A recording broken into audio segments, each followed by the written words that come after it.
My name is Amelia, and I'm the youngest of 5. My siblings, Michael, Sarah, David, and Lisa, were all so much older than that sometimes I felt like I was part of a different family. By the time I was old enough to form real memories, they were already moving out, going to college, or starting their adult lives. It was like I was an afterthought, a weird tag-along they had to put up with. But even so, I loved them. When you're the youngest kid, you look up to your older siblings like they're heroes.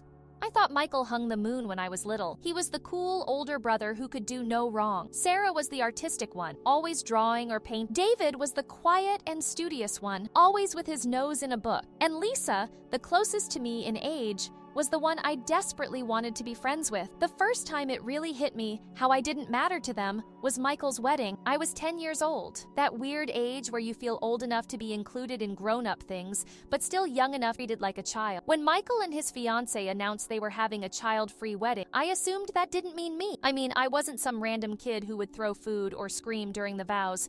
I was his sister. I still remember the day my parents sat me down. I'd been so excited I even asked my mom if I could wear one of her necklaces for the big day. That's when she said it. Michael and his fiancée are having an adults-only wedding. You're not going to be able to come. I stared at her for a sec, trying to process. But I'm not like other kids, I said, trying to reason with her. I'll be quiet, I promise. Patted my head like I was some kind of puppy. It's just for adults, sweetie.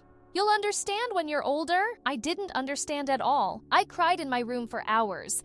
Michael was my brother, and I wanted to see him get married. I wanted to be there to watch his fiancée, who I already thought of as a sister, walk down the aisle. But instead, my parents left me with a babysitter. I remember the feeling of staring at the clock that day, imagining everything I was missing. When Michael came home from his honeymoon, I thought maybe he'd bring it up. Maybe he'd say he was sorry I couldn't come, or tell me some funny story from the wedding, but he didn't. He acted like I wasn't even a part of it, like I wasn't even worth acknowledging. 2 years later, Sarah got engaged. I was 12 by then, and I thought things would be different. I was older, quieter, and very well behaved. I didn't whine or cause a fuss, and I made sure everyone knew it. So when they said her wedding was child-free too, I thought, okay, but this time I'll be invited. Nope. Once again, I got the same speech. Sarah and her fiancé want the wedding to be adults only, Amelia. It's not personal. Not personal? It felt very personal. How could it not be personal when it happened twice? I tried not to cry this time. I was older and I wanted to act more mature. I didn't beg or scream. I just sat quietly while my parents made their excuses. My mom even tried to comfort. You'll have your own wedding someday, and it'll be wonderful, you'll see. But it didn't make me feel better. I was starting to realize something. My siblings didn't see me as family, at least not in the way I saw them. When David got engaged, I was 15. A full-on teen who wanted nothing more than to feel it. At first, David didn't even plan on banning kids from his wedding. He wanted everyone to come, but of course, the family had to get involved. My aunts and uncles kept saying things like, "It's so refreshing to have a wedding without kids running wild," and "Children just make things so chaotic." Eventually, the rule became no one under 6. I was 15, so close that it felt like a slap in the face. I went to David and asked, "Can I just be an exception? I'm your sister. I'll be quiet, I promise." David looked at me with this serious expression and said, "If I make an exception for you, what about the other kids? It wouldn't be fair." Fair? Are you kidding? I lost it. I started yelling, "It's not fair that I can't go to any of your weddings. I'm not just some kid.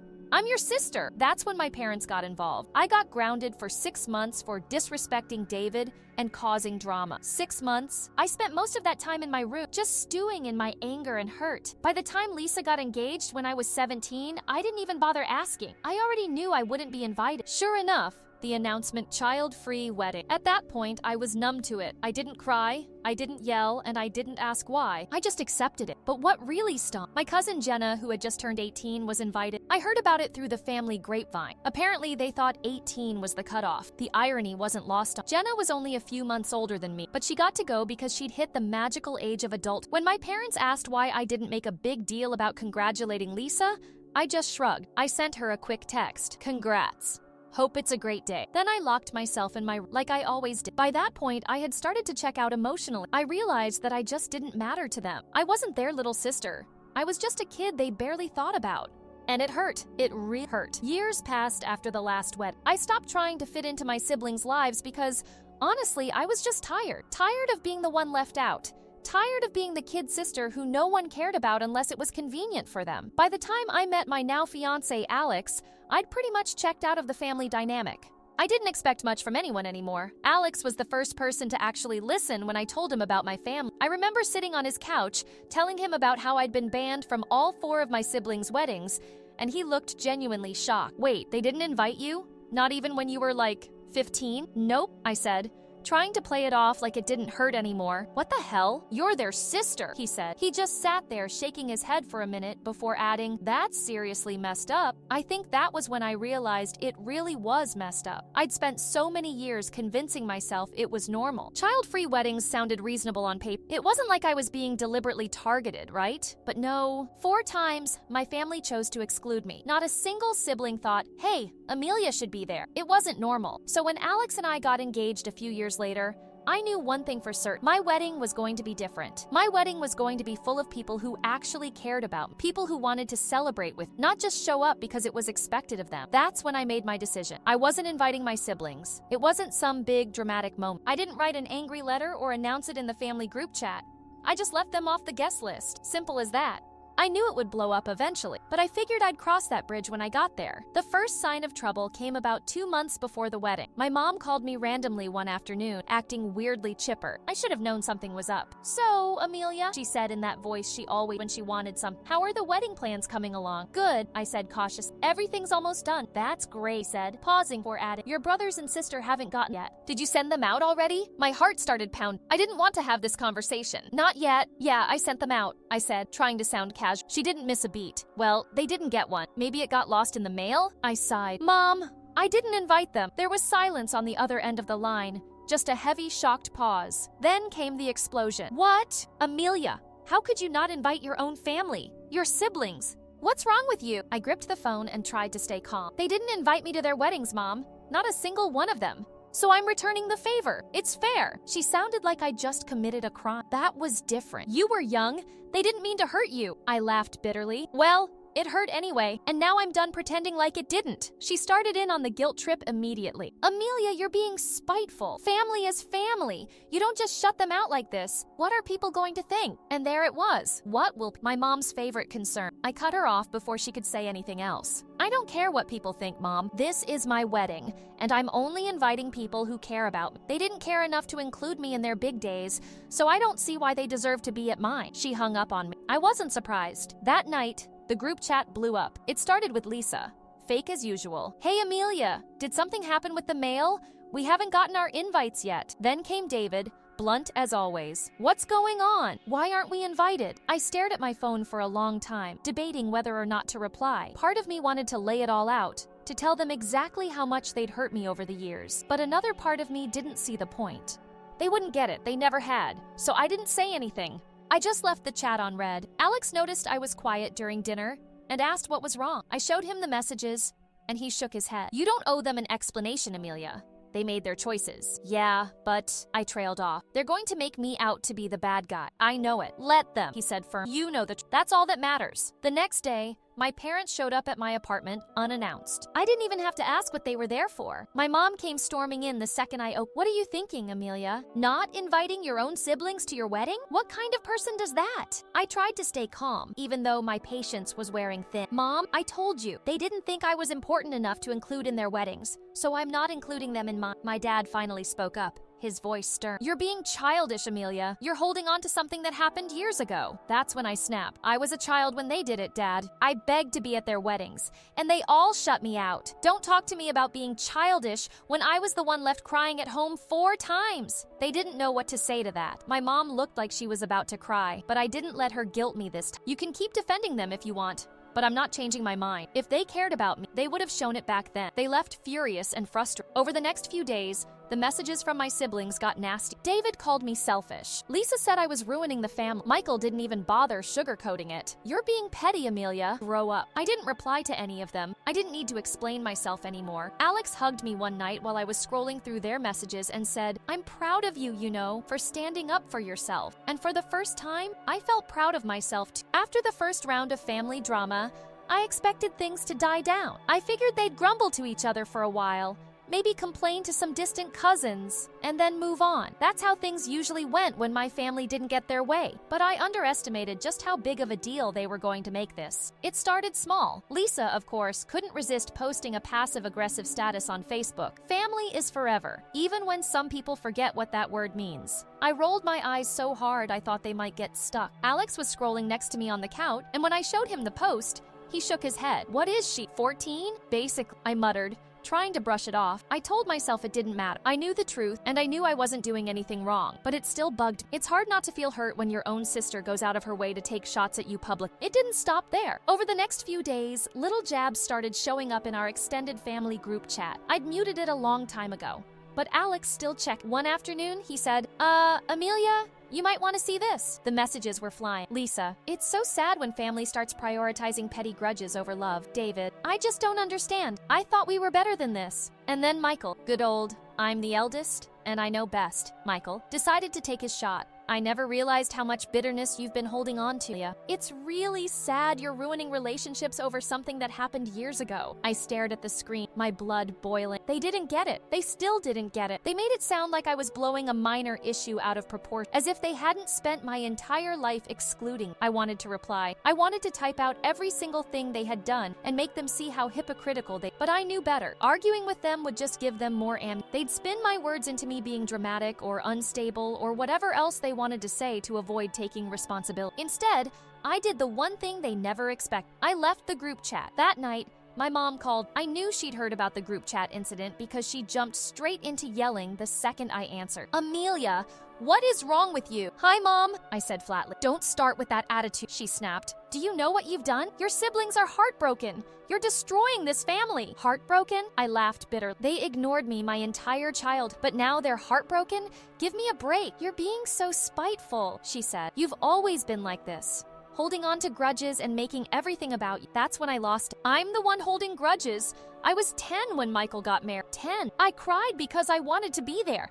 And you all told me I didn't matter enough to be included. And it didn't stop there. It happened again and again and again. I begged to be at Lisa's wedding, and she told me no, because it wouldn't be fair. "That was years ago," she said dismissively. "Yeah. And I'm still living with the way it made me feel. You all decided I wasn't important enough back then. Why should you suddenly get a front row seat to my life now?" She didn't have an answer to that. Instead, she tried to flip the script. "This isn't about the weddings, Amelia.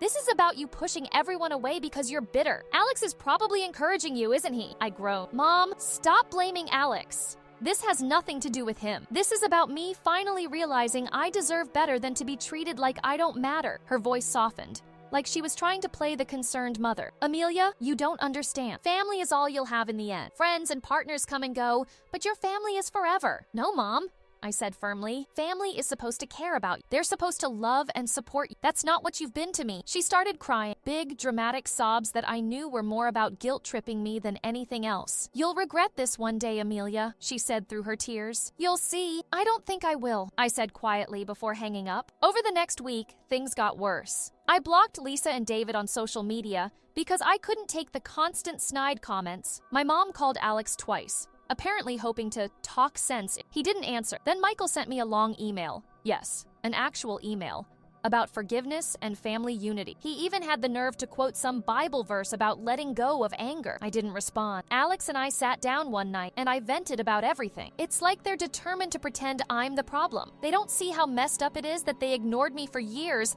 and then flipped out when I finally stood up for myself. "You know what it is?" Alex said. "They're not mad that they weren't invited. They're mad that they don't get to control you anymore." That hit me like a punch to the gut. He was right. My whole life, my family had treated me like an afterthought, like someone they could dismiss whenever it suited them. But now that I was doing something for myself, something they couldn't control, they couldn't handle it. "They'll get over it eventually," I said, though I wasn't sure I believed it. And then Alex said something that really stuck with me. "Maybe they will, maybe they won't. But either way, it's not your problem." He was right. For the first time, I realized I didn't owe my family not my time, not my attention, and certainly not an invitation to my wedding. A week later, my dad sent me a short, guilt-laden text. "Amelia, your mom isn't doing well. She's really upset about all of this.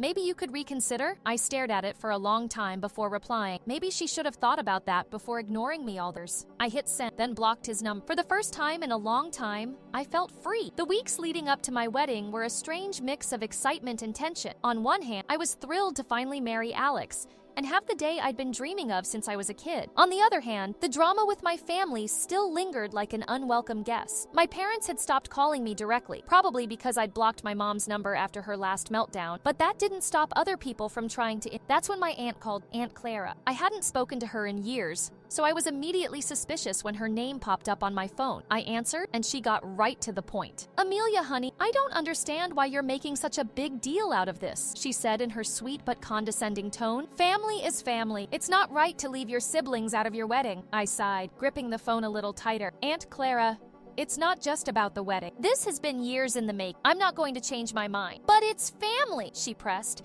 Like that word was supposed to fix everything. I'm sure they didn't mean to hurt you back then. Can't you just let it go and be the bigger person? I closed my eyes, trying not to snap. Being the bigger person doesn't mean letting people walk all over. It's about knowing when to put yourself first. There was a pause on the other end, and I could hear her sigh dramatic. Well, I just hope you don't regret this one day. You're going to miss your family and they won't be there. I didn't say anything. I just hung up. The morning of the wedding, I woke up feeling an odd combination of peace and nerves. It wasn't the normal, what if something goes wrong kind of wedding day jitters. It was more like I was waiting for a shoe to drop. I knew my family wasn't invited, but I couldn't shake the feeling that they'd find a way to insert themselves into the day somehow. But Alex, being the amazing guy he is, refused to let me dwell on. When I told him about my worries as we got ready separately, he just smiled and said, Amelia, this day is about us. Nothing else matters. If anyone tries to ruin it, I'll personally escort them out. That made me laugh, and for the first time in weeks, I felt lighter. The venue we chose was perfect. It was small and intimate. A garden surrounded by flowers, twinkle lights strung through the trees, and a little gazebo where we'd say our vows. I didn't want a giant, elaborate wedding. I wanted something that felt real and full of love.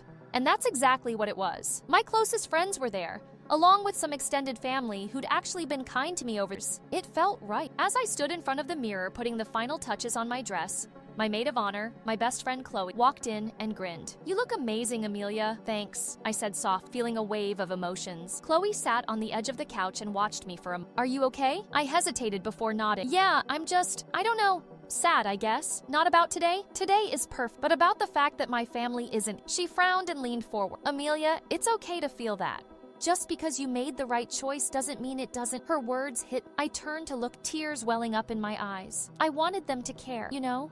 I wanted them to fight for me when I was a kid, and they never did. Chloe stood up and hugged me tight. You don't need their approval. You have people who love you. Focus on that. I nodded, taking a deep breath. She was right. Today wasn't about my family. It was about me and Alex. When the ceremony started, I was so overwhelmed by the beauty of it all that I forgot about everything else. I remember standing at the end of the aisle, staring at Alex and thinking, this is it. This is what happiness feels like. As I walked toward him, I felt this sense of freedom wash over me. I wasn't the forgotten little sister anymore. I wasn't the kid who begged to be included and got turned away. I was a bride, surrounded by people who truly loved me and wanted to see me happy. The vows were perfect. Alex promised to love, protect me, and always stand by my side, and I promised the same. By the time we said I do, there wasn't a dry eye in the audience, including mine. The reception was everything I hoped it would. We laughed, we ate, we danced until our feet hurt. My friends toasted to us, sharing funny stories and heartfelt wishes for our future. Alex's parents, who had always been so kind to me, told me they were proud to have me as part of their family. At one point,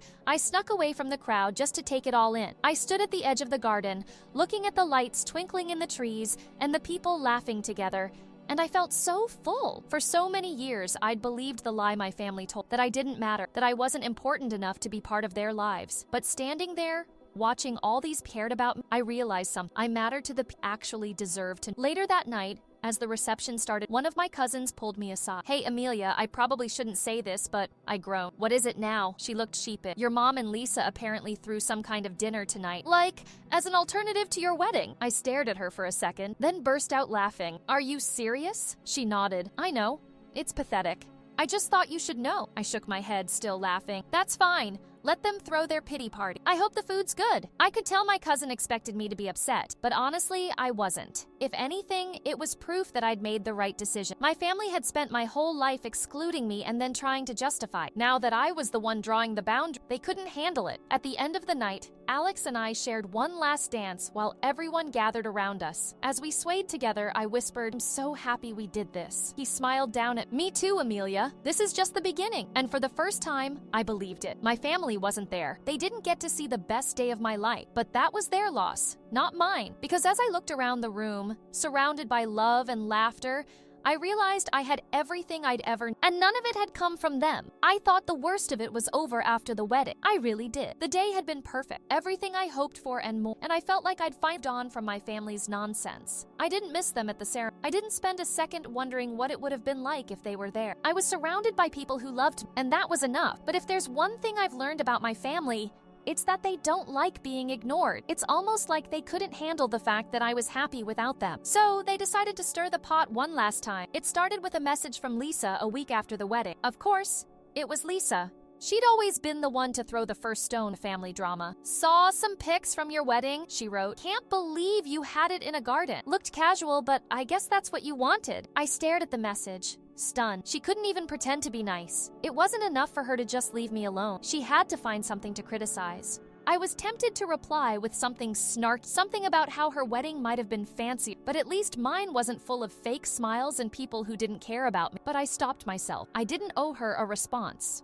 A few days later, I started getting messages from extended family members I hadn't heard from in years. Apparently, Lisa, Michael, and David were on some kind of campaign to paint me as the villain. My Aunt Clara, yes, the same one who tried guilt-tripping me before the wedding, sent me another message. "Amelia, I don't know what happened between you and your siblings, but they're really hurt. Lisa says she tried to reach out, and you're ignoring. Maybe it's time to let go of the past." I sighed and rolled my eyes. How many times did I have to explain this? How many people did my siblings need to rope into this mess before they realized I wasn't budging? Alex noticed I was frustrated and sat down beside. "Another guilt trip?" he asked, glancing at my phone. "Yeah, Aunt Clara again. She says they're hurt," he snorted. "Hurt because they can't control you anymore." I smiled faint. He wasn't wrong. I just don't get it. They ignored me for years. I begged to be included in their lives, and they shut me out. Now, suddenly, I'm the bad guy for setting boundaries. "That's how it always goes," he said soft. "When you start protecting yourself, the people who hurt you are the first ones to cry about it." The real low point came a few days later when my mom showed up unannounced. It was a Sunday afternoon, and Alex and I were having a lazy day,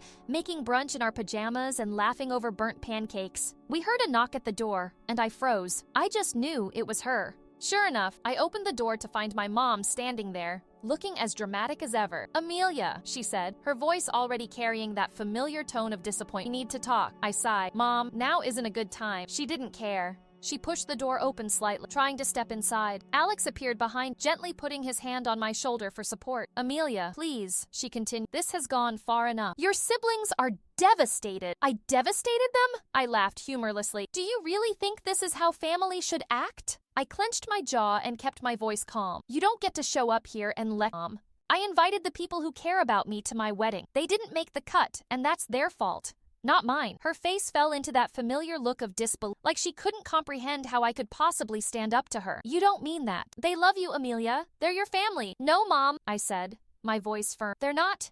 Family doesn't make you feel small. Family doesn't leave you out when you're a kid and then demand to be part of your life when it's convenient for them. I spent my entire life trying to prove I mattered to them, and they never cared. I'm done." She blinked, stunned into silence. For once, I could tell she wanted to argue, but Alex stepped forward, his voice gentle but strong. "I think it's time for you to," he said simply. My mom looked between the two of us, her face a mix of anger and sadness. "You'll regret this, Amelia," she said, her voice soft, like she was delivering a prophecy. "You'll miss us one day, and we won't be there." I met her eyes, unflinching. "No, Mom, I won't." Alex shut the door behind, and for a moment, I just stood there, trying to process it. I thought I'd feel guilty, but I didn't. I felt relieved. The next day, I got a text from David. "Mom said she came to talk to you, and you slammed the door in her face. Real mature, Amelia. You've turned into someone I don't even recognize." I read the message aloud to Alex, who shook his head. "Block him. You don't need that. And I did. One by one, I blocked every sibling and relative who decided to pile onto the guilt. I realized something important that day. I didn't owe them my time, my energy, or even an explanation. For years, they made me feel invisible. Now, I was taking control. The weeks that followed were quiet. For the first time in a long time,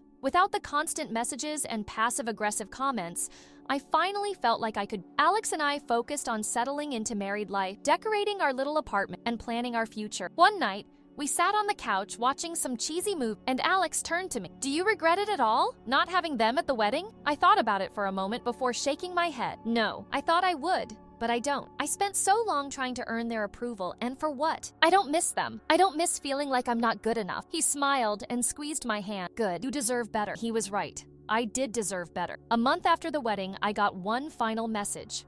This time, it was from Lisa's number, sent through a different phone since I'd already blocked her. You've destroyed this family, Amelia. I hope you're happy. I stared at the screen for a second before deleting the message. I didn't even feel angry anymore. I just felt done because I was happy. For the first time in my life, I wasn't chasing their approval. I wasn't begging for scraps of love and attention. I was surrounded by people who cared about, and that was enough. It always had been. My wedding day wasn't just about marrying the love of my life. It was about finally choosing myself. It was about saying no more to the years of hurt and exclusion. It was about drawing a line in the sand and saying, this is who I am.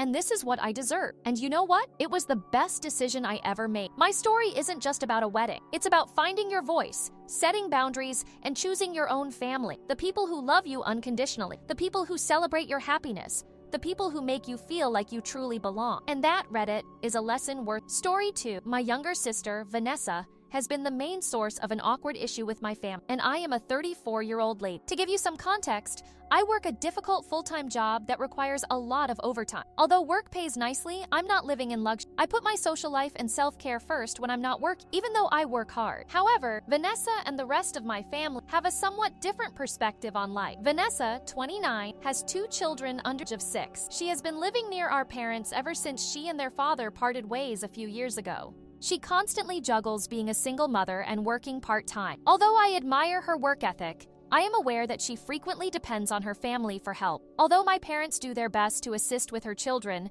Vanessa has been pressuring me to shoulder more responsibilities recently, particularly when it comes to babysitting. I believed it began modest enough. Vanessa requested her children for an afternoon around 3 months ago. Her regular babysitter had abruptly canceled since she had an appointment. I agreed because I wasn't working that weekend, and she seemed stressed. It was all well when I went over. It was exhausting, but her children are adorable. To be honest, more than I anticipated. However, since it was only one afternoon, I assumed it was an isolated incident. She made another call a few weeks later. This time, it wasn't long. Would you mind stopping by for an hour or something? Because she needed to attend a business meeting. I went over because I was already out on errands. I didn't give it much thought at the time since it felt doable. However, it continued to occur. Before long, she needed only a few hours or an afternoon of my time and was phoning or messaging me nearly every. After doing this for almost a month, I became aware that I had somehow developed a pattern. It seemed as though my leisure time had unnoticeably turned into her backup. I wanted to assist, but I didn't want to spend my whole weekend providing her with unofficial childcare support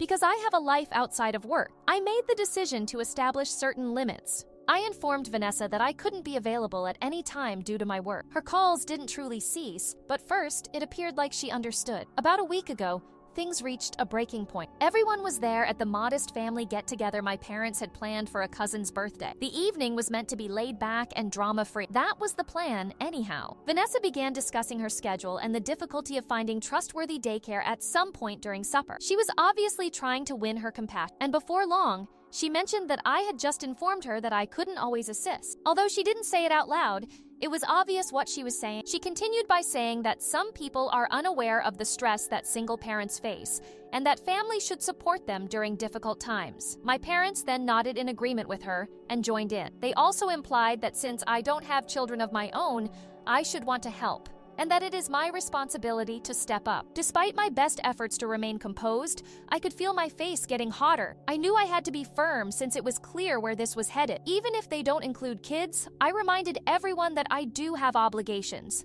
My folks didn't seem to understand when I mentioned that my profession doesn't merely permit last-minute schedule adjustments and that weekends are sometimes the only times I get to unwind. They often brought up the topic of family support, acting as though my justifications were, according to them, families should constantly support one another. Even if it means sacrificing something, their dissatisfaction was evident on their expressions, even if they didn't express it directly, and I could tell they felt I was being self-centered. After a rough night, Vanessa emailed me a few days later to ask if I could keep her kids for a whole Saturday once more, but this time, I declined. I had plans, and to be honest, I was sick of changing my life to accommodate. It wasn't warmly received by her. She retorted that she couldn't afford a babysitter and suggested that since I had the time and wasn't utilizing it for anything significant anyhow, I could take over. The guilt trip really began after that. My parents phoned to assist us out and to ask me to think again. They said that she was having difficulties and that family members had to support one another. I told them that I had already done my best to assist. They dismissed it, claiming that I was exaggerating and that they couldn't see why this mattered to me so much. The problem is that I don't want to provide free babysitting services. That's not what I signed up for. Even while I'm ready to assist, I can't always allow Vanessa's needs take precedence over my own. The strain from the family continued to mount, though they seem to believe that I have endless time to spend with them because I am childless and unmarried. However, they fail to recognize that my life is as full, just in a different way. It was a few nights ago that I finally lost feeling totally alone and irritated. I made the decision to post on Reddit in the hopes of gaining some external. I wanted to know if establishing limits and denying Vanessa access was wrong. My time is now taken up by my parents. I was at last somewhat relieved after going through a deluge of responses from random people who supported my one update. Vanessa first began bombarding the family group chat. I had never seen that many mails arrive at once. Using terms like betrayal and desertion, she was ranting about how I wouldn't agree to babysit. My phone was blazing with messages from cousins, aunts, and even a few uncles by the time I'd even seen them. Suddenly, everyone was here, contributing their 002, even though I had no idea that half of them were paying attention to the group conversation. As a mother of 3 herself, one of my relatives jumped in with, "Well, family. No matter what, we are meant to be there for one another." An aunt then went on to say how disheartening it was to witness certain family members fail to help those in. As if the guilt wasn't already overwhelming enough, they didn't seem to see the irony, even though they never offered to watch themselves. Vanessa began to increase the pressure, telling me about her financial difficulties and suggesting that she is only coming for assistance because she cannot afford anybody else. Because I'm a little better situated monetarily, I couldn't help but notice the extra emphasis she placed on afford, as if I owed her some. She even began to imply that aiding her shouldn't be a huge concern because I'm financially secure. Everyone in the family discussion seemed to be focusing on that topic. "You're doing well, come on. One of them is tight and it's just a little babysit." "Vanessa's life is so much harder than yours," said another relative. "Just consider the daily struggles she faces." They portrayed me as a heartless monster who hoards time and money, while Vanessa, the poor woman, suffers. Then the section that no one had ever heard before. Vanessa revealed in the interview that her ex hardly ever helps out financially and isn't really around to assist with their children. She had always given the impression that he was present, however so that was fresh to me. It turns out that he is essentially a ghost in terms of providing financial assistance and childcare, which is why she was increasingly depending on her family. I eventually replied after seeing the volume of comments, stating that while I understood that she was going through a difficult moment, I was free to balance my personal life and my rigorous profession. I believe that reminding everyone that I wasn't a lazy person with a lot of free time would be sufficient, but it simply made matters worse. After that, my parents made the decision to give me a call. They were talking as though I had done something that my mother had initiated. To maintain the peace, perhaps you should think twice. She made it very apparent that, in her words, it was my responsibility to do more in order to maintain family unity. Although he didn't have to, my dad didn't say much. It was everything in his quiet. I reminded them of my profession and attempted to reason with them. They dismissed my long hours and the fact that I didn't have the sort of free time they appeared to believe I had, encouraging me to focus on the greater picture and how it was our family's responsibility to be there. It seems that family values are also important. Free childcare, that is. No inquiries were made. Then, in yet another unexpected turn of events, Vanessa talked about the sacrifices she made for the family and reminded everyone of the time she allegedly went above and above for me. To be honest, I was confused. She was giving the impression that I owed her something because of her hardships, which allowed her to have a constant free pass to my weekends. The guilt trip was tightening like a noose around. Finally, as quietly as possible, I said that perhaps she might pay me a little sum to cover my time if she truly required assistance that frequently. It seemed reasonable to me. After all, I've been providing her with this for weeks at no cost, and daycare isn't free. She laughed in the group chat as soon as I brought it up, calling me cold and claiming that no true sister would ask for money in exchange for her assistance. My parents went into overdrive after that. They started out by saying that I had clearly lost sight of family values and that it was cold and dishonorable to charge for assistance. I was taken aback. They were uninterested in seeing things from my point of view and content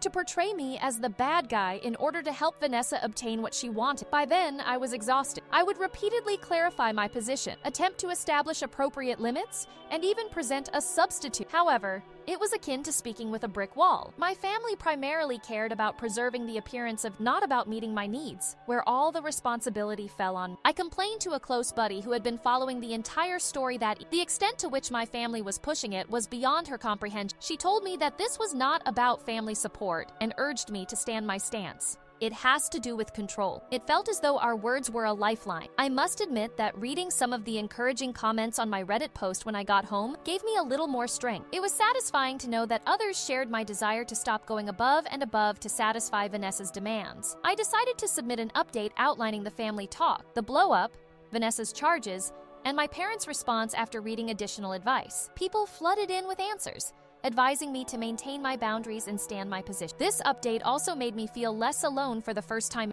I had hoped that things would settle down after the family group chat incident, but Vanessa had other ideas. I received a message from a buddy the next morning advising me to check Facebook. I noticed that Vanessa had posted as soon as I opened the app. It was a lengthy, tearful tirade about how some family members have consistently refused to support her during her worst moments, even though they are quite then capable of doing so. She included expressions like struggling as a single mother without any help, and being abandoned by people closest to. Although she didn't say my name, it was clear who she was referring to. Comments began to flood in. Some aunts expressed their sympathy right away, stating things like, "That's just heartbreaking. You're worthy of better." "It's sad when people forget what family is all about," remarked one cousin. On Facebook, those who hadn't commented on the group chat now had a lot to say. They all seemed to be pretending to know the whole tale, but it was obvious that they had just heard Vanessa's side of the story. Not even 1 hour later, a few cousins, relatives, and even a distant aunt began sending me private messages. "Why do you not assist Vanessa? What's happening between you two too?" While some were perplexed,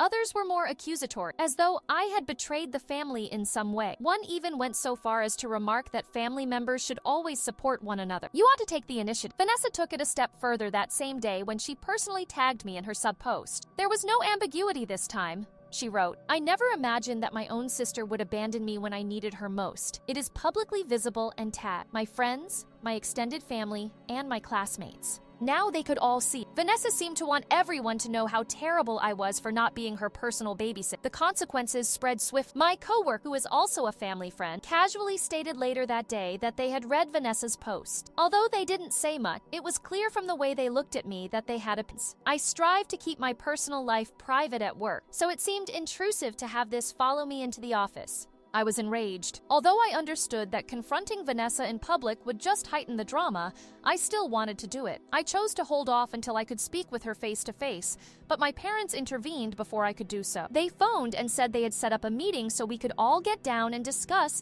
in order to ease the tension in the family. Already, I knew what that meant. My limits would be portrayed as self-centered in yet another onslaught. The direction of the talk was obvious when we first got together. My parents began by emphasizing that maintaining family harmony was crucial and that it was my responsibility to maintain harmony. By portraying Vanessa as the one making all the sacrifices, they brought up her difficulties once more. I had obligations and duties of my own every time I attempted to express that. They dismissed it, stating that it isn't the same. "You have no children." Vanessa did a fantastic job in her role. She emphasized how much she had sacrificed for her family while sitting there with a look that was somewhere between her and disappointment, suggesting that I should do the same without anticipating anything in return. They all thought I was being irrational when I told them that I had previously been giving her free assistance and that I just requested that she respect my time. I made it obvious that I couldn't be expected to change my life to accommodate her requirements, even if I was happy to provide a hand periodically. It was a chilly answer. My parents expressed their disappointment with my handling of the situation and implied that I was putting money before family. Everyone seemed to think I was the issue, and the discussion came to a standstill. I bumped across a family friend who was a lawyer shortly after that disastrous meeting. I brought up the subject in passing, not anticipating any particular counsel, but when I informed him about Vanessa's Facebook posts, he arched an eyebrow. He cautioned me that if things worsened and her charges turned into defamatory ones, I could have legal grounds to defend myself. If it ever came to that, he promised to go over some possibilities. I don't know how, but Vanessa somehow heard about this talk and went off in the family chat, accusing me of threatening to get her a lawyer. She made it into yet another public outcry, accusing me of going too far and telling everyone that I was attempting to intimidate her into quiet. After that, several family members began to distance themselves from supporting her without even attempting to solicit my. I began to feel the effects of everyone's unrelenting arguments and criticism. I felt that there was no way to defend my position without everyone against, and my mental health was suffering. I was exhausted by it all and wasn't sure how much more I could handle. All I wanted was to resume my normal life, free from this continual manipulation and guilt trip. I eventually shared everything that had transpired since my previous post on Reddit in order to get some guidance. The volume of answers was enormous. Many people urged me to defend myself and my essay after sharing their own experiences with comparable familial pressures. Despite my family's best efforts, some even advised me to file a lawsuit if the public humiliation continued, which, to be honest, provided me some solace in knowing that there were others who recognized my predicament. I knew this was far from finished, but it comforted to see all the encouraging remarks. Update number 1. On a calm Saturday morning, I was at home doing laundry and taking in some quiet when my doorbell rang. When I opened it, Vanessa and her 2 children were waiting. Holding the children's luggage, she appeared agitated and then abruptly declared that she couldn't find anybody else to babysit them. Before I could even say anything, she fled, claiming to have an emergency. Her automobile went away, leaving me in my living room with 2 little children, and I stood there in shock. I had no idea what to do. She hadn't inquired, had given no explanation. She simply abandoned them on me and vanished. I immediately phoned a buddy who promised to come over and help until I worked out what to do next, because I was in no position to cancel my plans for the day. Vanessa came back a few hours later, like nothing unusual had occurred. My annoyance only eased when she thanked me for helping her out when she needed it. Stepping up wasn't what this was. She was pushing limits and giving me no other option. I immediately addressed and told her that dropping off her children without warning was very inappropriate. I have no other options, she said, dismissing as though that made everything okay. I was stern and warned her that I would be forced to contact the police if she did this kind of thing again. There was no danger. It was the situation as it was. I had to provide some sort of cushion if she was unable to follow my boundaries. It was poorly received by Vanessa, muttering that I was being ungrateful and exaggerating. She hurried away. Word got throughout the household the next day. Threatening Vanessa was too far, according to my parents, who were incensed. They portrayed me as unstable, claiming that I wasn't behaving like a loyal sister and had always been challenged. I couldn't understand. Vanessa had gone too far by leaving her children at my door, but no one seemed to care. Rather, they presented it as my fault for being unruly. Then I received an ultimatum from Vanessa. Either I agree to support her when she needs it, or I should consider us estranged, she said in a lengthy message. She presented it as an all-or-nothing situation, demonstrating that, to her, family meant unwavering support, even at the expense of my own needs. She wrote that she would prefer not to have me in her life at all,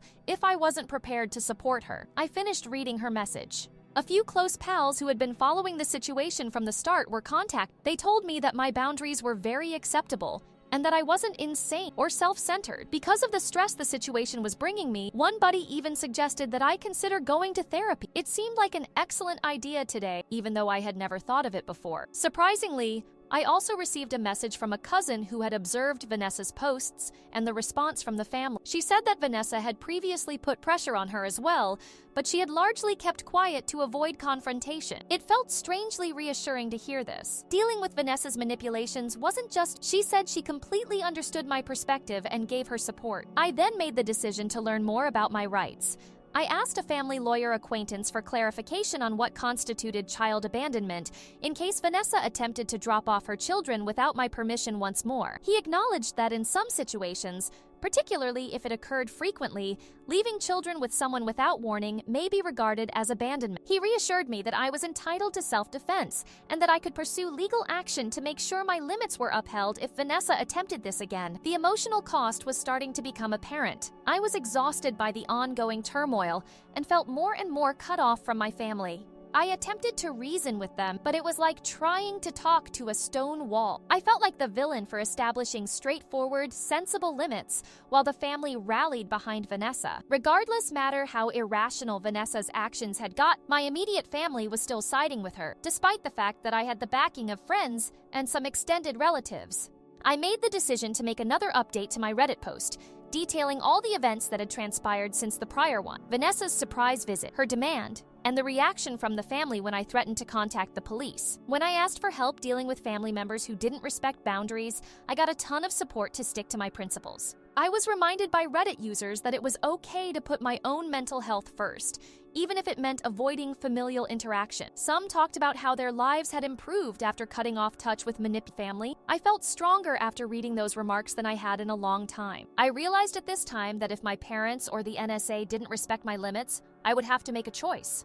I would be forced to go. No interaction. I didn't want to lose my family, but I also couldn't continue to give up my tranquility and mental health for someone who didn't respect my limits. For me, this was the final straw. If Vanessa or anybody else in the family attempted to pressure me again, I made up my mind. Even if it means severing relationships, I defend myself. In the end, I was prepared to take the necessary action because I deserved a life free from drama and manipulation. The fourth update, after my most recent altercation with Vanessa, I made the decision that enough was enough. I made it plain to everyone in the family chat that I would no longer be her on-call babysitter or put up with her emotional blackmail, so I formally stopped communicating with her. My parents appeared more concerned with keeping the peace in the family than with respecting my limits, so I told them that I needed space and that I would be restricting my contact with them as well. My parents were not pleased, as was to be expected. They accused me of being immature and eschewing family values when they phoned. My mother went on to say that Vanessa needed me more than ever right now, and that I would regret severing our relationship in the future. They attempted to place the blame on me by claiming that I was being selfish by concentrating solely on myself, and that this was destroying the family. But for once, I refused to be influenced by them and maintained my ground. I saw the gap in the family growing as the days passed. Some family members expressed their understanding of my decision and offered support in a private message. Some relatives revealed that they had observed Vanessa's propensity for manipulation, but had refrained from interfering in order to prevent family strife. However, other family members began to express their strong support for Vanessa. Once neutral aunts and uncles suddenly appeared colder, and it was clear Vanessa had been interacting with them. At the same time, my life began to ease as I was no longer burdened by the needs of my family. I was finally free to concentrate on my profession and myself without any disruptions, and my finances were stable, not with the constant family turmoil. I was doing well. In addition to feeling better, I performed better at work. I wasn't anxious about getting caught off guard by another call from Vanessa. Not having to deal with her guilt trips every weekend was a relief. When Vanessa went online once again, she started sharing emotive, oblique posts on social media about betrayal in families and how some people had forgotten what true family is. Although she never mentioned me by name, the posts were full of incisive remarks that made it clear who she was referring. Her friends and some of our family members began to encourage her and leave kind remarks such, "You deserve so much better." It's also depressing when your family doesn't value the sacrifices you've made. I came to the conclusion that the best course of action was to completely ban her and my parents on social media, in order to prevent myself from seeing anything that would re-engage me in the drama. A crucial component of my trip was therapy. Shortly after the ultimatum incident, I had begun going, and it soon turned out to be one of my greatest decisions.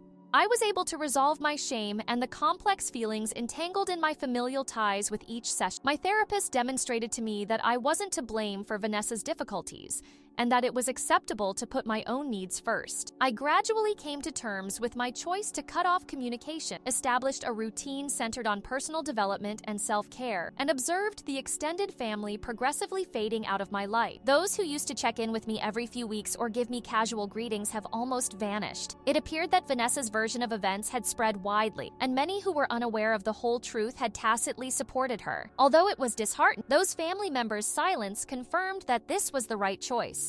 Maintaining ties with folks who wouldn't even listen to my side wasn't worth the ongoing stress. Without the stress of family conflict, I discovered a fresh appreciation for the pastimes and pursuits I had neglected over the years.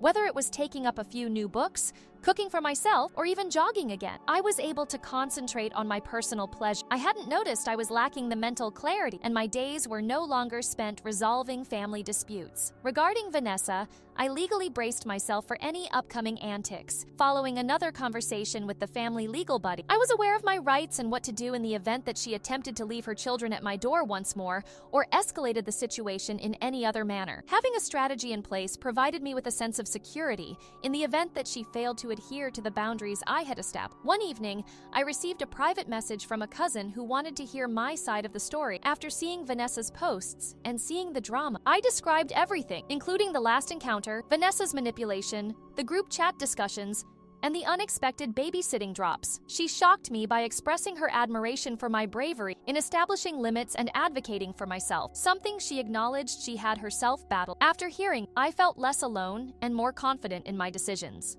I became aware of how much stronger I had grown as I thought back on this event. Although it had been unpleasant to deal with the fallout with my family and challenging to set limits, it had also granted independence. I was no longer burdened by their demands or expectations. I could use the power I'd gained by putting myself first in every aspect of my life. Through all of this, Reddit had been a tremendous help, so I made sure to update my post one last time and express my gratitude to everyone for their support and guidance. I talked about the beneficial effects of cutting off touch and how my mental health had improved. People were encouraging, expressing pride in my development, and sharing similar experiences of establishing boundaries with toxic family members in the enormous number of comments I received. Knowing that I wasn't alone and that people could relate to my choice was as each day went by, my confidence in my decision increased. I stopped feeling like a bad guy for establishing limits.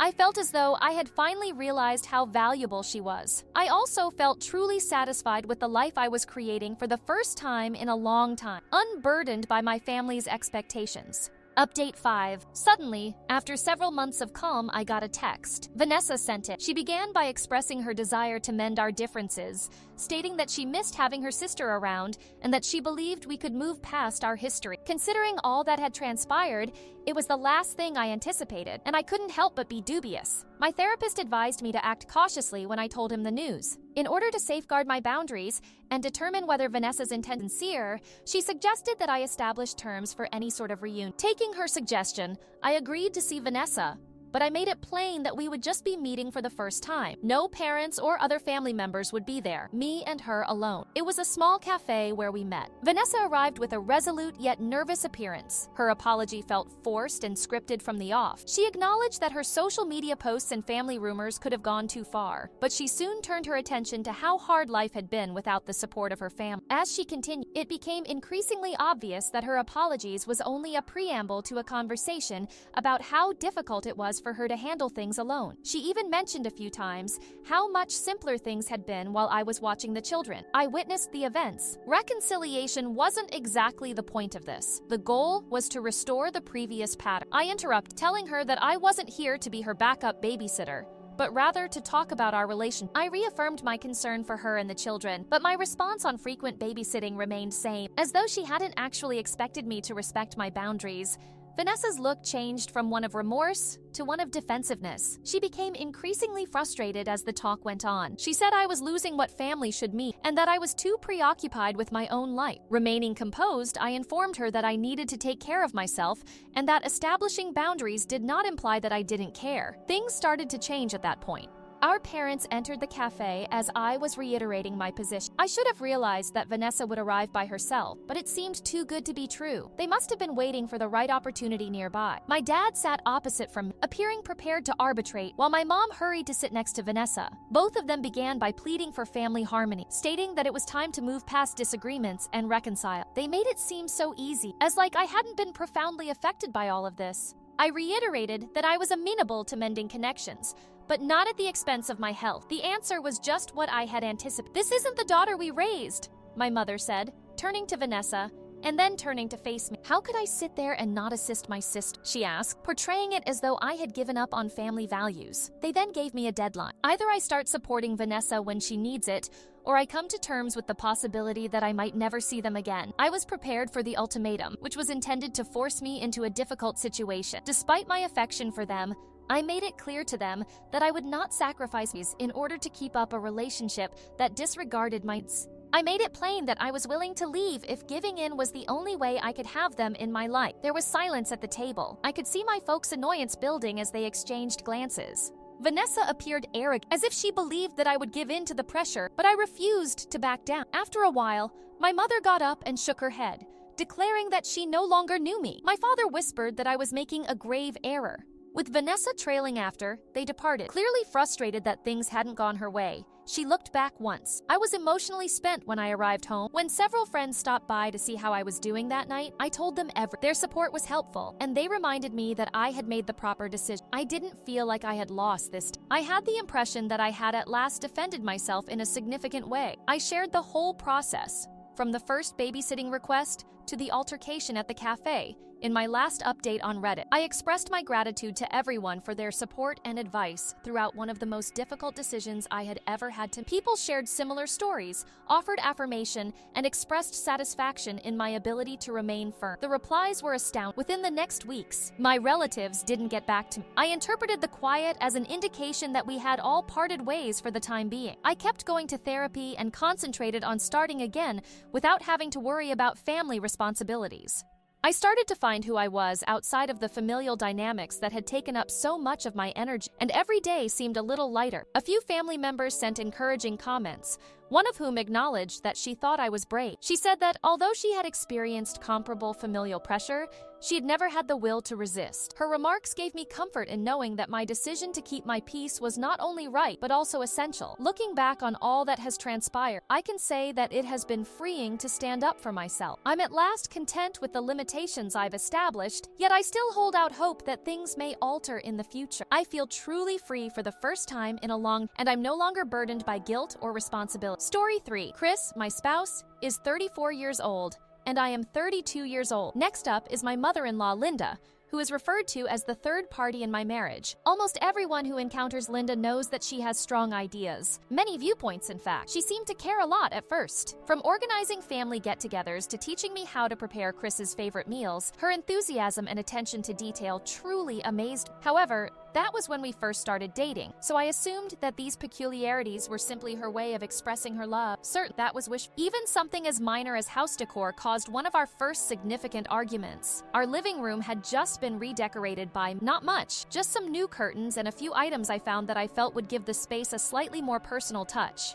When Linda walked in, she immediately made a face. Her subsequent statements: "Oh, I see. I had no idea you were changing so many things. My son doesn't feel at home here." She approached the recently installed artwork I had hung up, examining it with this expression, as if it were a grave slight to her. She began making up ideas out of thin air before I could even reply, recommending other compositions and arrangements that she felt would feel more appropriate. She wasn't the only one who expressed disapproval. She gave the impression that I had done something personal. Chris suggested that we all sit down and have a drink in an attempt to diffuse the situation, but he couldn't help but add, "Mom is merely attempting to assist." There it was. His usual reaction, as though it were a gesture of goodwill for her to interrupt and criticize every small choice. However, this was only a taste of things to come. I'm referring to the entire event that ensued, during which Linda seemed determined to remind me that she had been a part of Chris's life for a long time before I did, and she was, quite plainly, not leaving. Our wedding was when the flashbacks struck the most. I still recall how Linda made the process of picking out my outfit into her own project, even though I had expected it to be a beautiful event. She offered advice on even the color of the flowers and my clothing style. She had the gall to tell me when I had finally decided on a dress, "You should have chosen something more classic in my opinion." It was a burning sentence. Chris was quick with his standby, though. "All she wants is for us to be happy." Even back then, my friends would ask, "Are you sure you're ready for a lifetime of Linda?" as a warning. I didn't listen, even if they weren't precisely kidding, assuming that after we were married, everything would be settled. They didn't. They increased without even asking, in fact. Linda organized several family get-togethers at our house on her own initiative, not in the same way. "Hello, I was considering getting together. Is that acceptable?" No. She would simply tell me, "On Friday we're having supper here," like it had already been decided, since we didn't have to travel anyplace. Chris interpreted this as her considerate. In my opinion, it was a total lack of respect. It's not just my house, though. It also affects my finances. Or somehow, it ought to have been. As a precaution, Linda persuaded Chris to add her to one of our joint accounts. She claims that one day when I saw her name on a bank statement, I happened to find out about this. She had more than simply access. She had been making purchases with, allegedly on the family's behalf. I had assumed that Chris would support me, but to him, it was just another example of her lending a hand. This bothered me so deeply that I couldn't even persuade him to see it. This pressure began to accumulate in other places as well. In a subtle way, Linda would advise Chris to spend more time with his family. Before long, he was doing just that. For us, my family started to feel more like an afterthought. We were still seeing everyone, so he would say it wasn't a huge thing, but it was obvious that Linda had an impact. Then came the day she chose to go too far at my job. She said she was just making sure things was going well when she called my workplace to offer suggestions on my work schedule. The humiliation I felt when my manager called me aside to inquire about my mother-in-law's involvement in my professional life is beyond words. Chris shrugged and replied, "She's just looking out for you." It was quite embarrassing. The fact that he simply couldn't or wouldn't see it felt like a privacy violation. I hoped to spend some peaceful time with Chris one evening. I would prepare a small meal for the two of us, a unique opportunity to relax and reconnect. And just as we were preparing to, guess who arrived without warning? Although Linda said she didn't want to bother us, she decided to join us nevertheless. Chris responded that she was merely attempting to be near us, even though I could feel my patience ebbing. Close. She might as well have moved in at this rate. It dawned on me then that something had to give. She wasn't merely attempting help. My marriage was starting to resemble a power struggle between Linda and myself. As someone else made the decisions and I was marginalized, I began to feel like a guest in my own life. I need to know whether I'm overreacting. Therefore, I'm posting this now. Though I secretly believe that this isn't how things should be, Chris continues telling me that I am, and it's beginning to get to me. Update. Linda attended our private dinner that evening. A switch seems to have flipped. I couldn't wait for Chris to make another excuse or for her to make another incursion. I made the decision to speak with him direct. We sat down,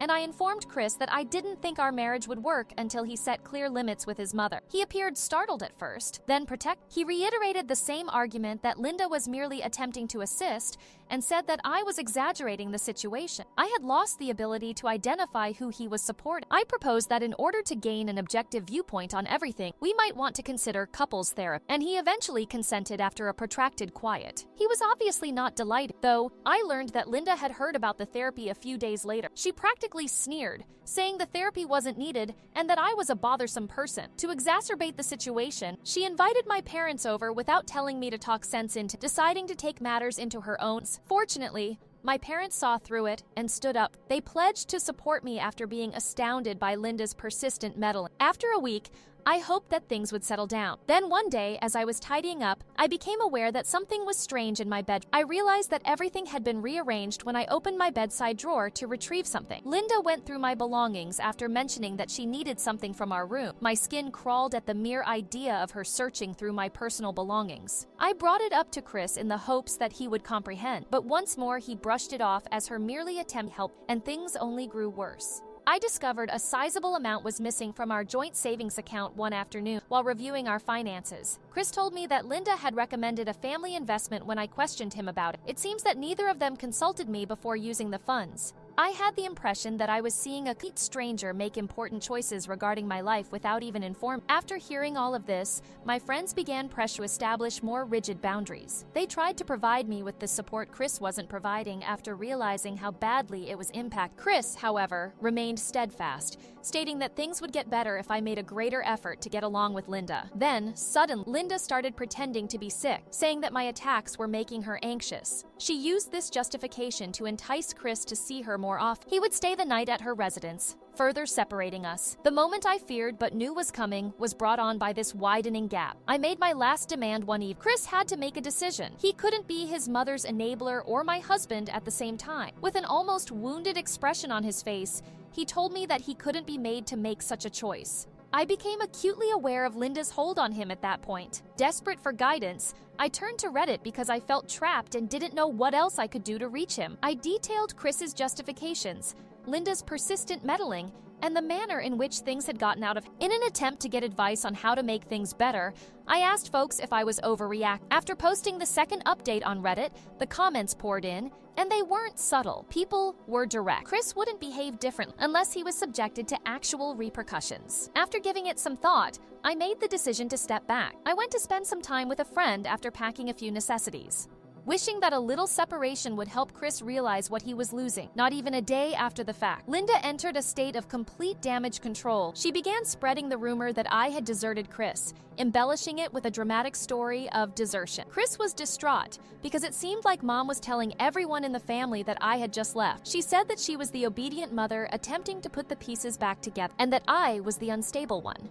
As though that wasn't sufficient, the siblings tried to get in touch with Chris in the hopes of mediating and reuniting us. In spite of my better judgment, I accepted their invitation to have a quiet conversation with them in one of their houses. Perhaps his family would understand how intrusive Linda was if they listened, but Linda was prepared by the time we arrived. She fabricated every incident as soon as we started talking, saying I had misunderstood her good intentions as meddling. In order to portray herself as a misguided mother who wished to support with every word, she even included a few tears. She seemed to be manipulating reality to fit her narrative, and Chris sat there in silence, saying nothing to support. After that meditation, I felt more isolated than I realized that I would need to look for help elsewhere if I desired. I therefore began attending therapy by myself. I gained some clarity during those sessions. No matter how much resistance I received from Chris or Linda, my therapist urged me to establish more hard boundaries and to stick with them. That strengthened my resolve. I was aware that I wasn't going mad or exaggerating. Linda's hold on Chris had become more than anyone would have thought reasonable. Then Linda discovered social media, a new weapon. All of a sudden, she was making subtle jabs and veiled remarks on social media, suggesting that I was erratic and unstable. She would use a dozen dramatic emojis to leave ambiguous status updates, such as, "Some people need to learn respect." Naturally, her relatives and friends expressed their sympathy right away, adding to her victim narrative with encouraging remarks. Even though it was exhausting to watch, I made an effort to ignore it in the hopes that it would go away on its own. But Linda's interference didn't end there. With a serious expression, my employer summoned me into her office one. Someone who claimed to be worried about my welfare had sent her an odd message. It wasn't difficult to identify the person, Linda. In fact, she had called my place of employment, raising the possibility that I was experiencing a mental health crisis. Although my employer told me she didn't believe a word of it, she cautioned me to exercise caution since Linda's meddling was endangering my reputation in the workplace. Chris became uneasy and muttered an apology for his mother's actions when I told him about the incident, while refraining from taking any action. That was it. I issued a fresh, unambiguous directive. I threatened to file for separation from him if he didn't set limits with his mother. Instead of merely saying he would handle it, I needed to see that he was prepared to confront her when things became unmanageable. That ultimatum was followed by another prank by Linda a few days later. This time, she physically arrived at my place of employment. She angrily said that I wasn't listening to reason and made a little commotion in the lobby when she insisted on speaking with me. It was embarrassing. The damage was done, but the receptionist had to summon security to take her out. My coworker witnessed the entire incident, which just heightened the tension she was causing around. It dawned on me then that there might be more to it than a brief respite. In order to comprehend what separation might entail, I began researching my choices and speaking with a lawyer. The attorney attested to my right to safeguard my assets and money, considering how deeply Linda had permeated every part of our existence. It anchored, but it was also a sobering conversation. Dealing with an overbearing mother-in-law wasn't the only issue here. The goal was to protect my future. Naturally, when Linda learned about my legal consultation, she wasn't finished. She persuaded Chris to safeguard what she referred to as family assets. I could hardly believe how fast things were getting out of hand, and they were obviously seeing me as a threat. It seemed unreal. My buddies came together and staged a mini intervention for me as if on cue. They reminded me that there was no shame in leaving a situation that was draining and that I had done everything I could to make things work. Their assistance was invaluable, particularly during Linda's attempt at a phony apology. She claimed to want to make amends when she sought to, but it didn't take long for her purported apologies to turn into an accusation that I was to blame for the family's problems. After a while, Chris eventually got in touch and asked for some time so he could deal with Linda. He promised that if I would just be patient with, he would begin to set limits. But my patience was wearing thin. I vented on Reddit by posting an update that included everything that had transpired since my last post. The response was tremendous this time. Thousands of letters of encouragement flooded in, asking me to take charge and sharing similar experiences. In a surprising way, it was valid. They weren't merely sympathetic. They comprehended. Update 3. The support I received following my most recent Reddit post was truly eye-opening. I had spent a great deal of time and effort trying to keep things together, but the reality was that unless I took a firm stand, nothing would change. I therefore concluded that it was time to act. I proceeded to file for a formal separation. This time, I didn't warn Chris or give him any advance notice. I simply sent the documents to him after filing them. Chris's response was precisely what I anticipated. Shock. I was tired of waiting for him to do something, but he approached me and asked if I was serious, as if he didn't think I would ever follow through. Linda intervened as soon as he saw that I wasn't going to back down. She wasted no time at all. She hired her own attorney almost immediately, saying she had to defend family assets for me, as though I were the one endangering their money. I was no longer the wife of her son. The enemy was me. Suddenly, the manipulation began once more. Chris told me I was giving up too easily after he tried everything. However, he failed to see why I would go this far. He attempted to place the entire blame on me, portraying me as the one destroying the family. When that failed, he enlisted Linda's help, and the two of them set out to totally shut me out. I was removed from every family chat, kept out of any updates or news. All of a sudden, Linda made sure that I remained an outsider. Still, Chris wasn't entirely ready to let go. He reached out one night saying he wanted to make things work, claiming he was working on setting boundaries with his mother. He practically begged me to give him another chance, promising he'd change, but he couldn't bring himself to actually confront Linda or make any meaningful change. His words meant nothing without action, and I'd already heard enough empty promises. Then I stumbled across something that made my blood run cold. While going through some of our financials, I discovered a series of secret bank accounts. They were in Chris's name, but Linda's signature was all over them. They'd been moving money around, hiding it from me, and Linda had access to every single account there was in black and white. They were actively cutting me out of everything, as if I was already gone. As if that wasn't enough, Linda decided to start spreading rumors about me. She told everyone that I had been unfaithful, trying to paint me as someone who was never committed to the marriage. People I'd known for years started looking at me differently, whispering behind my back, questioning my character. Linda's lies were relentless, and she was determined to ruin my reputation. It all came to a head at a family gathering that I had somehow managed to get invited to. Despite Linda's best efforts, I went thinking I could set the record straight, but the moment I walked in, Linda made a scene. She loudly accused me of abandoning the family, making it seem like I was the one who had walked away from everything. The looks on people's faces were a mix of pity and judgment, and for the first time, I felt completely humiliated. Afterward, Chris approached me, telling me he didn't realize how much his actions had hurt, but when I asked him to cut ties with Linda he was serious, backed off. He couldn't do it. He wanted things to go back to the way they were without making any real sacrifices. As heart-wrenching as it was, I knew I couldn't stay in that kind of environment. My lawyer was a godsend during all of this, making sure Linda couldn't get her hands on my personal assets or finances with my lawyer support. I started to feel more secure. My friends were there every step of the way, reminding me of my worth and that I didn't have to put up with this treatment. Meanwhile, my story on Reddit continued to blow up. Thousands of people were reading my updates, and the messages I received were overwhelming. People shared their own stories, their own struggles with toxic family members, and it was amazing to see how much my story resonated. Knowing that my journey was helping others gave me the strength I needed to moving forward. Finally, Chris reached his breaking point. He told me he was ready to distance himself from Linda if it meant I'd consider reconciliation. But by then, it was too little, too late. I told him plainly that I wasn't interested in a relationship that came with conditions. I needed someone who would choose me without hesitation, and it was clear that he couldn't do that. So I officially filed for divorce. That decision brought a strange kind of peace. For the first time in years, I felt like I had control over my life again. This chapter was finally concluded, and as terrible as it had been, I was ready to let it go. Update for once, I filed for divorce. It seemed like I could finally start establishing a life of my away from all the hubbub. I discovered a little flat in a peaceful neighborhood. It wasn't much, but it was some place where I could without glancing over my shoulder, expecting Linda to appear up or hearing another excuse from Chris. I moved in and slowly started building up my own area, one that genuinely felt like home. Linda, of course, wasn't ready to let things go. She chose to turn nasty, issuing a series of threatening letters through her lawyer saying I had harmed family property or abandoned marital commitments. But my lawyer saw right through it. Each threat was dealt with as swiftly as it came in, and soon enough, Linda ran out of her tends to manipulate me from afar just weren't working, and the silence was heavenly. With Linda now out of the picture, I could focus on mending. I continued treatment, which became a significant part of my new routine. I was able to disentangle all of the mental tangles that Linda and Chris had left behind thanks to those sessions. Additionally, I felt as though I was releasing years' worth of emotional baggage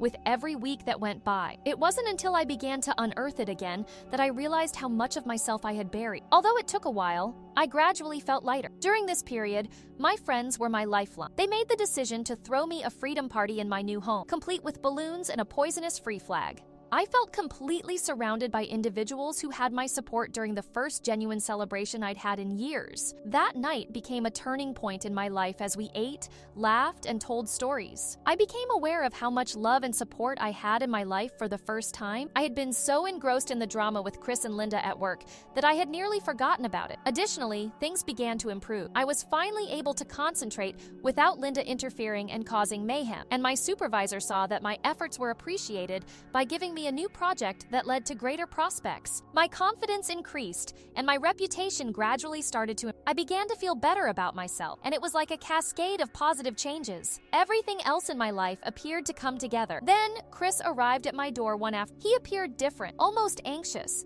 as though he no longer belonged in this area of my life. Although he acknowledged how much Linda had meddled and how much it had affected, he told me he had finally severed his relationship with her. He requested another chance, saying he would stop at nothing to put things right. However, as he talked, I became aware of something unexpected. I experienced no emotions. I no longer had the connection I had so desperately sought. I told him I was done, and he stood in my doorway like a stranger. All this time, my tale had been getting more and more attention online, with a large number of individuals encouraging and following along. I had many responses from people who had experienced similar things, thanking me for sharing and letting me know I wasn't alone.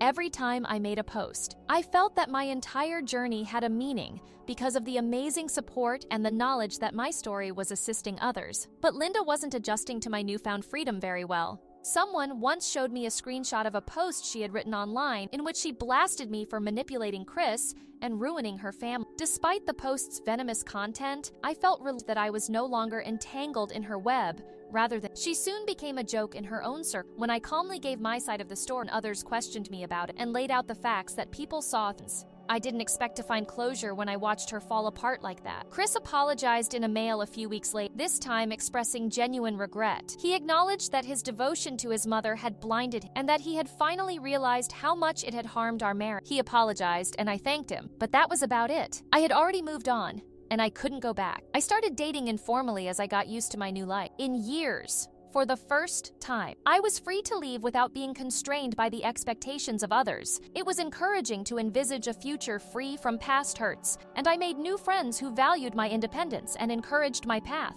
I knew better than to reopen that door after Linda made one attempt to contact and left a voicemail stating that she wanted to make amends. I established the last boundary by blocking her number. I had to remain silent. I wasn't going to allow her or anybody else to interfere with my life today. I couldn't help but feel proud of my progress as I reflected on the adventure. I felt stronger than ever since I had discovered so much about who I was and what I could do. In my previous piece, I talked about how sharing my story online had led me to a community I was unaware of, and the support I got me through some of the most trying times. Thinking back on all I had learned, I urged individuals to advocate for themselves and put their own health first. I felt thankful as I closed that chapter of my life after receiving a ton of supportive and appreciative notes. Now that I was free, I could mold the future any way I pleased. The fifth update. My life started to feel lighter after I formally severed my relationship with both Chris and Linda. It was an odd, rejuvenating sensation to wake up each day free of their turmoil and expectations. I became aware of how much of myself I had sacrificed in order to maintain harmony. I was finally able to rediscover myself and find my identity outside of that marriage. I made the decision to resume old pastimes that I had neglected over time. My initial instinct was to, for the first time in years, I allowed myself to lose myself in the colors, textures, and inventiveness of my little art area in my flat. Every painting was like recovering a hidden aspect of myself. In addition, I resumed hiking, a hobby I had put on hold while in a relationship. I felt content and at peace while strolling along the nature-surrounded pathways, something I hadn't experienced in years. My experience continued to be heavily influenced by therapy. Together with my therapist, I dug deeper, examining why I had put up with so much and what I might do to avoid repeating the same behaviors. I was able to establish sound limits and prioritize my personal needs thanks to these sessions. I could sense my strength growing gradually, laying a strong basis for upcoming connections. Without Linda's continual interruptions and the mental stress of my marriage, I was able to fully concentrate on my work, and soon after, I was moved to a senior position. As a result, my career took off as well. It was an honor, a validation of my skills and fortitude. It felt amazing to be able to support my progress as I was creating a new future on my own. I became a member of a nearby support group for those who have experienced toxic or domineering familial relationships. It was like discovering a long-lost community as I heard other people tell their stories. Being a part of that group provided me even more strength to keep going because I wasn't alone in my experiences. We discussed our successes and failures and gradually I began to feel more rooted and confident in my choices. During this time, my friendships grew stronger. My pals, who had supported me during the turmoil, were now present to rejoice in every minor triumph. They urged me to value every accomplishment, whether it be a new painting, a successful project at work, or even just a calm day. They have always been my real support system, and I just now realized how much I depended on them. Then, out of the blue, Chris called out. He clarified that he had been attending treatment and wanted to genuinely apologize for not defending. He acknowledged that he had misjudged his mother's influence on our marriage and that it wasn't until I left that he realized how manipulative she was. It seemed that he had even left home and was attempting to establish a life independent of Linda's influence. It was unexpected, and even while I valued his candor, I realized that chapter was over. I was no longer interested in us being together. I appreciated Chris's development, but I didn't have the same connection we had before. That aspect of my life was over, and I had no desire to go back to it. But Linda was unable to let go. Through common acquaintances, I learned that she had made one final attempt to get in touch, ostensibly to apologize. Even though she left a voicemail, I chose not to answer. It was my responsibility to maintain my boundaries because I discovered that some people will always try to pull you back. Knowing I owed her nothing, I blocked her number. I started going out on casual dates as I went along. I found someone who valued my freedom and was pleasant and encouraged. He made no effort to mold me into his world or exert control over me. Rather, he appreciated my path and the courage it required to leave a terrible environment. It seemed different to spend time with, like a new beginning without the burdens. My tale kept spreading on Reddit, where it sparked conversations and inspired others who had experienced similar circumstances. Readers who found courage in my updates filled my email with notes informing me how my path had motivated them to establish boundaries in their own lives. Knowing that I was giving others a voice by sharing my experience warmed my heart. Another unanticipated gift was getting back in touch with my family. I had frequently felt alone during my marriage, in part due to Linda's influence, and in part to my personal difficulties. I started reaching out more frequently now, though, as I discovered how much support I had been missing and rekindled relationships. I was reminded that I was never alone by my warm welcome upon my return. I chose to write a letter to my younger self in order to start a new chapter for Christmas. I reminded myself of my value, fortitude, and potential for development, while also acknowledging the difficulties I had encountered. I assured my younger self that putting herself first would be the best choice she would ever make, and that she didn't have to accept conditional love. The letter seemed to be a farewell to the past. It served as a reminder of what I had conquered and the fortitude I had acquired. I spoke about this journey of self-discovery and personal development